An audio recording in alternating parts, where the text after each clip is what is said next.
नमस्कार। मैं डॉक्टर सोनाली नाइक। आज हम गजानन महाराज के ग्रंथ का छठा अध्याय पढ़ेंगे। उसके पहले एक मेडिटेशन कर लेते हैं। शांत बैठिए, गहरी और लंबी सांसें लीजिए। अपना सारा ध्यान आज्ञा चक्र पर केंद्रित करिए। देखिए कि आप एक बहुत शांत और प्रसन्न जगह पर बैठे हैं। समंदर का किनारा है, शीतल पवन बह रही है, लहरों की मधुर आवाज आपके कानों पर पड़ रही है। आप बहुत शांत हो, प्रसन्न हो, प्रभु श्री राम का ध्यान कर रहे हो। साक्षात प्रभु श्री राम आपके समक्ष खड़े हैं। प्रभु को देखकर आप आनंदित होते हो, पुलकित होते हो। प्रभु को देखकर आप शांति से भरपूर होते हो, नतमस्तक होते हो। प्रभु ने आपको आशीर्वाद दिया है कि आप शारीरिक रूप से संपूर्ण स्वस्थ हो, मानसिक रूप से संपूर्ण सुदृढ़, ऐहिक रूप से संपूर्ण सफल, सामाजिक रूप से संपूर्ण कार्यरत। प्रभु के इस आशीर्वाद को पाकर आप आनंदित होते हो, पुलकित होते। प्रभु की शक्ति का कवच आपके इर्द गिर्द सदैव बना रहता है। इस कवच के भीतर आप सदैव सुखी, सदैव समाधानी, सदैव स्वस्थ, सदैव सुरक्षित, सदैव समृद्ध होते हो। इसी के कारण आपका जीवन विलक्षण माधुर्य, अलौकिक उल्लास, अभूतपूर्व आनंद से भरपूर। धन्यवाद कीजिए। धीरे धीरे आंखें खोलिए। जय गजानन। श्री गणेशाय नमः।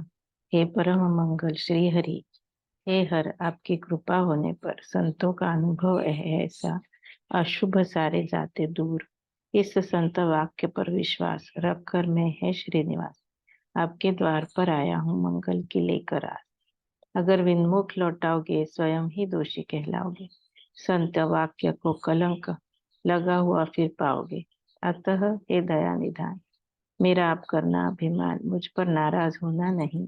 मैं तो हूँ बालक नादान, बालक में कुछ हो कमी, कारणीभूत होती जननी, यह मन में सोचकर ही कृति आपको है करनी। बंकटलाल के घर पर रहते थे जब गुरुवर, तब घटित हुआ प्रकार अपूर्व एक वहां पर शेगांव के दक्षिण में बंकट के खलिहान में महाराज भुट्टे खाने की इच्छा लिए गए। मन में बहुत लोग भी साथ में आए थे भुट्टे खाने। कुएं के पास तैयारी की, भुट्टे लगे सभी सेकने। कुआं था वह खूब गहरा, पानी बहुत अधिक भरा। इमली के छायादार घने वृक्षों का पास था डेरा। उस जगह सारे बैठ गए, 10-12 अलाव जलाए। उनकी गर्मी और धुआं गगन तक पहुंच गए। परिणाम ऐसा हुआ, उसका लटका हुआ एक था छत्ता। इमली के पेड़ पर झुंड क्रुद्ध हुआ मक्खियों का। मक्खियां जो ही उठ गई, शुरू भाग दौड़ हो गई। भुट्टों की राशियां अपने स्थान पर ही रह गई। मक्खियां सब इधर उधर खलिहान में गई बिखर। लोग कई भागने लगे कंबल का बुर्का ओढ़कर। प्राणों से बढ़कर वस्तु कहीं संसार भर में होती नहीं। ऐसे वक्त स्वामी की मूर्ति आसन पर ही बैठी रही। महाराज कहीं नहीं भागे, आसन पर ही रहे विराजे। मक्खियों के विषय में तथ्य उन्होंने ऐसे सोचे, मक्खी भी तो मैं ही बना, यह छत्ता भी मैं ही बना, भुट्टे खाने में ही आया, भुट्टे भी तो मैं ही बना। आनंद में मग्न होकर डोल रहे थे आसन पर। अगणित आ गई मक्खियां बैठी उनके शरीर पर। देख सबको ऐसा लगा कंबल ओढ़ा मक्खियों का वर्णन कैसे करूं अब मैं ब्रह्मनिष्ठ की योग्यता का। मक्खियां काट रही थी, उनको चिंता नहीं थी। असंख्य कांटों ने सारी काया घेर रखी थी। एक प्रहर बीता वक्त चिंताग्रस्त हो गए भक्त। पंकटलाल का हृदय भी दुख से हो गया ग्रस्त। क्या दुर्बुद्धि हुई मुझको लाया यहाँ महाराज को इन लोगों के साथ में मक्के के भुट्टे खाने। हाय रे मेरा दुर्भाग्य, मैं भी हूँ कैसा शिष्य, महाराज के तकलीफ का अपराधी हूँ मैं अवश्य। साहस किया बंकट ने, तैयारी की आगे आने, यह जानकर लीला ऐसी दिखाई तब महाराज ने। हे प्राणियों जाओ, उठो, छत्ते पर तुम जाकर बैठो, मेरे बंकटलाल को तुम छोड़ दो, जरा न काटा। जमा हुए हैं लोग अनेक, निस्सीम भक्त बंकट एक, त्वरित दौड़ा आ रहा है मुझको इस तकलीफ में दे। सुनकर झुंड उड़ गया, छत्ते पर जा बैठ गया, विस्मित नजर से बंकट देखता ही रह गया। महाराज उसे देखकर ऐसे वचन बोले हंसकर,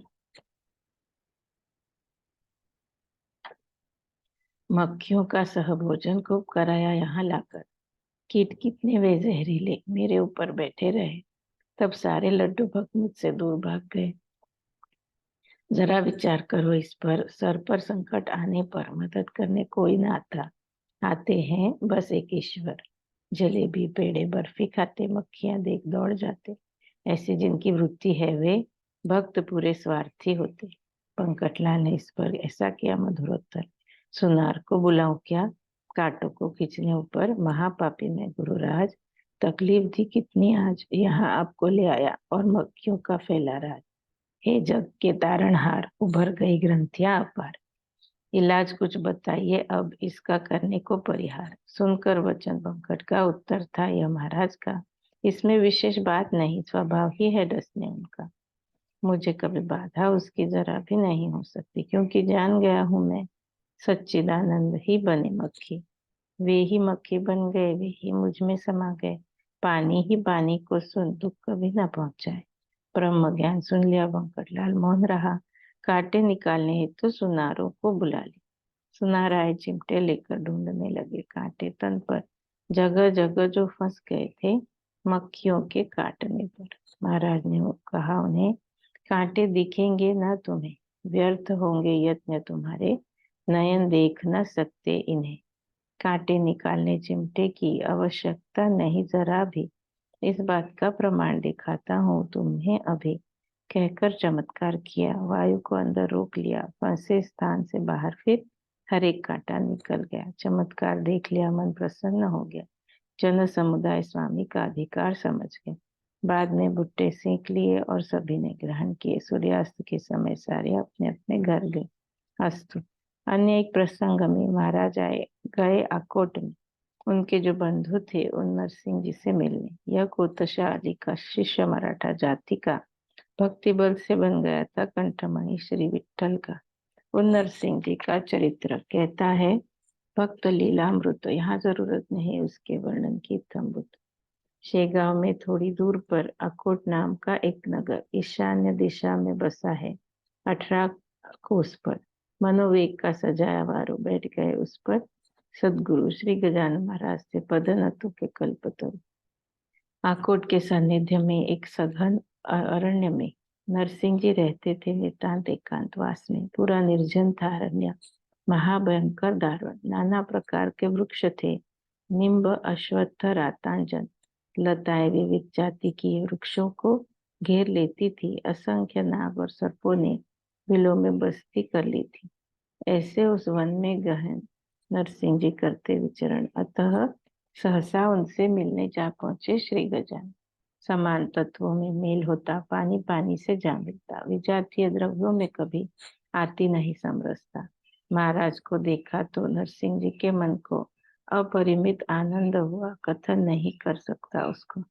एक ही है हरि और हर, चलते बोलते परमेश्वर, एक ही है रामचंद्र और देवकी वसुदेव कुमार, एक मुनि वशिष्ठ, एक पराशर ऋषि श्रेष्ठ, एक किनारा गोदा का और एक है जानवी तट, एक कोहिनूर हीरा, एक कौस्तुभ मणि न्यारा, एक है वैनतेय, एक है अंजनी तनया दुलारा। दोनों वहां मिल गए और प्रफुल्लित हो गए। हाल चाल जानने को एक आसन पर बैठ गए। अनुभव जो अब तक लिए एक दूसरे को कथन किए, नरसिंह तूने प्रपंच में ही रहकर कार्य उत्तम किए, मैंने उसका त्याग किया, योग का स्वीकार किया, सच्चिदानंद तत्व का सदैव ही विचार किया। योग क्रिया यह ऐसी है, इसमें जो घटना होती है सामान्य जन को इसकी थाह कभी न लगती है। इन सब बातों को छिपाने पागल बना मैं जग में, झंझट से बचने पागलपन स्वयं ओढ़ लिया मैंने। जानने हो तत्व अगर ये 3 मार्ग है कथन किए शास्त्रकारों ने शास्त्र में, कर्म भक्ति और योग, ये इन तीनों मार्ग का फल एक ही है बुद्धि का, केवल बाह्य स्वरूप ही भिन्न भिन्न होता उनका। योगी अगर योग का घमंड करने लगेगा तो उसे इस तत्व का सही ज्ञान नहीं मिलेगा। उपरांत योग क्रिया के अलिप्त रहना होना होता उससे, कमल पत्र के समान तब ज्ञात है होते तत्व उसे। इसी प्रकार गृहस्थी की है नरसिंह रहती स्थिति, मन में कभी रह न पाए पुत्र पुत्रियों की आसक्ति। पत्थर तो जल में रहता जल ना अंदर जाने देता, वैसा ही इस प्रपंच में व्यवहार रखना है पड़ता। तो इसी तरह रहना, अपेक्षाएं नहीं रखना, सच्चिदानंद को कभी भी मन से दूर नहीं करना, फिर असंभव कुछ नहीं। तू मैं और शेष शाही एक रूप ही हो गए हैं, जन जनार्दन भिन्न नहीं। नरसिंह बोले, बंधुराज मुझसे मिलने आए आप, उपमा नहीं मैं दे सकता, इतनी दया की है आप। प्रपंच है अशाश्वत, उसकी नहीं कोई कीमत, दोपहर की छांव को मानता नहीं कोई सत्य। आपने कहा है जैसे धरती पर रहूंगा वैसे, बस कभी कभी मिलने आप आते रहना ऐसे। देह प्रारब्ध किसी का है जिस भी जाति का, वही होता है निसंशय, नियम है इस लोक का। ईश्वर ने आपको और मुझे भेजा यहाँ जिस हेतु से, हम दोनों को वही करना है निरंतर रूप से। बस इतनी है प्रार्थना, व्यवहार में मिलते रहना। मुझे मान लीजिए स्वामी एक छोटा बंधु अपना, भरत रहे नंदीग्राम में श्री राम के इंतजार में, वैसा ही आपका इंतजार करता हूँ मैं आकोट में। यहाँ आने में कोई नहीं आपको कठिनाई, समस्त योग की क्रियाएं आपको है ज्ञात हुई। जल को स्पर्श नहीं करता योगी, ऊपर से ही दौड़ता, समस्त त्रिभुवन में घूमकर क्षण में वापस है लौटता। ऐसी बातें उन दोनों में हुई, वहां पर रात भर में उफान ही आया मानो दोनों के प्रेम संगम में। सच्चे जहाँ संत है होते, वहीं ऐसे प्रकार रहते, एक दूसरे को देख दाम्भिक आपस में ही लड़ पड़ते। दाम्भिक को न गुरु कहना, उसे बस है पेट भरना, बाढ़ में फूटी नौका से संभव नहीं किनारे लगना। बोलबाला दाम्भिकों का जोर शोर से है चलता, फिर भी चुन चुन कर उन्हें त्याग देना है पड़ता। साधुता न होती मठ में, साधुता न है ज्ञान में, स्वानुभव की बात है यह, होती नहीं है अपवित्र में। दाम्भिक मूलमे का सोना, उसको क्या खरीदना, वैश्या को लाकर घर में पत्नी का क्या पद देना। साक्षात्कारी जोड़ी संतों की विरोधी थी दाम्भिकता की, उन पर सदा कृपा रहती सदाचार और नैतिकता की। साधु नरसिंह जी से मिलने श्री गजानन आए कानन में, यह समाचार फैला दिया चारवाहों ने अकोट में। सारे आनंदित हो गए, दर्शन की मन में इच्छा लिए दोनों संतों से मिलने हेतु नारियल पहुंच गए। एक दूसरे को ऐसे बोले, हम शीघ्र वहां चले, कानन में जहाँ गंगा और गोदा है प्रवाह मिले, उस प्रयाग स्थल पर स्नान करेंगे हम जाकर, भूल न करना पावन पर्व हाथों से अपना छोड़कर। लेकिन ऐसा हुआ, इधर नरसिंह जी की आज्ञा लेकर महाराज ही निकल गए, दुखी हो गए सब नारी में। एक बार श्री गजानन कर रहे थे विचरण, दरियापुर के पास किया शिष्यों समेत आगमन। दरियापुर के पड़ोस का गांव था शिवर नाम का, ब्रजभूषण रहते थे वहां। तट था चंद्रभागा का, यह चंद्रभागा नदी समझना नहीं पंडरी की, यह छोटी सी है गंगा पयोष्णी को है जा मिलती। इसी शिवर गांव का ब्रजभूषण पंडित था, चारों भाषाओं में जो पूर्णतया पारंगत था। वराड़ में फैल चुकी थी इसकी विद्वत्ता की कीर्ति, सविता सूर्य नारायण पर अत्यधिक थी उसकी भक्ति। प्रतिदिन चंद्रभागा पर स्नान करता था जाकर, अर्घ्य अर्पण करता था उदित जब होता दिन पर। समय उषक काल के उपरांत प्रातः विधि के ब्रजभूषण स्नान करता समय सूर्योदय के। जल भी अति शीतल रहता, पर यह पंडित कर्मठ था, विद्वानों में यह विशेष रूप से सम्मानित था। उस शिवर ग्राम में महाराज आए घूमने, मानो ब्रजभूषण को उसके तप का फल देने। चंद्रभागा के तट पर बैठे जाकर गुरुवर आप पहुंचे स्नान हेतु। ब्रजभूषण वहां पर प्रभात की बेला थी, प्रकाशित हर दिशा थी, रुक रुक कर कुकड़ की ध्वनि सुनाई देती थी। चातक भारद्वाज नभचर उड़ान भर रहे थे सादर, सूर्य के वे आए सामने, पूर्व दिशा को लक्ष्य कर। सूर्योदय जब हो गया तब दूर तक भाग गया, मानो सब हमें पंडित आया और मूर्ख चला गया। ऐसे मंगल प्रभात में स्वामी तट के रेत में बैठे हुए डोल रहे थे, लीन ब्रह्मानंद में। साथ जो शिष्य मंडली थी बैठी वृत्ताकार थी, मानो वे किरणें ही थी गजानन भास्कर की। जिस समय व्रजभूषण ने देखा ऊपर अर्घ्य देने, उस दान सविता के ही साक्षात दर्शन किए उसने। सूर्य समान सतेज कांति अजान बाहु देखी मूर्ति, नासाग्र के ऊपर ही दृष्टि स्थिर हुई थी जिसकी। ऐसा पुरुष देखकर व्रजभूषण हर्षित होकर दौड़ाया पास उनके की सामग्री लेकर, अर्घ्य चढ़ाया चरणों पर, गजानन महाराज के सत्वर और परिक्रमा भी कर ली। श्रद्धा पूर्वक चारों ओर मित्राय नमः, सूर्याय नमः, भानवे नमः, खगाय नमः, ऐसे 12 नाम लेकर सूर्य नमस्कार किए वहां। फिर आरती उतारी उसने श्री गजानन के। अंत में न्यूनता नहीं आने दी, थोड़ी सी भी पूजन। समस्त पूजन के उपरांत दंडवत किया साष्टांग, मुख से प्रारंभ कर दिया महाराज का गुणगान। आज हुई है फल प्राप्ति, निरंतर तपाचरण की अभिलाषा पूर्ण हुई है आपके चरण दर्शन की। प्रतिदिन देता था अर्घ्य, पूजता था नभ का सूर्य, ज्ञान निधि योगी के आज दर्शन का है पावन पर्व। हे जगत चालक ज्ञान राशि पूर्ण ब्रह्म, युग युग में ऐसे कितने लेते हो जन्म, दर्शन से आपके हम है भय मुक्त धन्य। होइए गजानन गुरु मुझ पर प्रसन्न। मनोगत व्यक्त किया, स्तवन उसका पूर्ण किया। योगी ने फिर पंडित को आलिंगनबद्ध किया। माँ देखे जब बालक को लगा लेते हृदय को, इसी प्रकार महाराज ने लगा लिया व्रजभूषण को।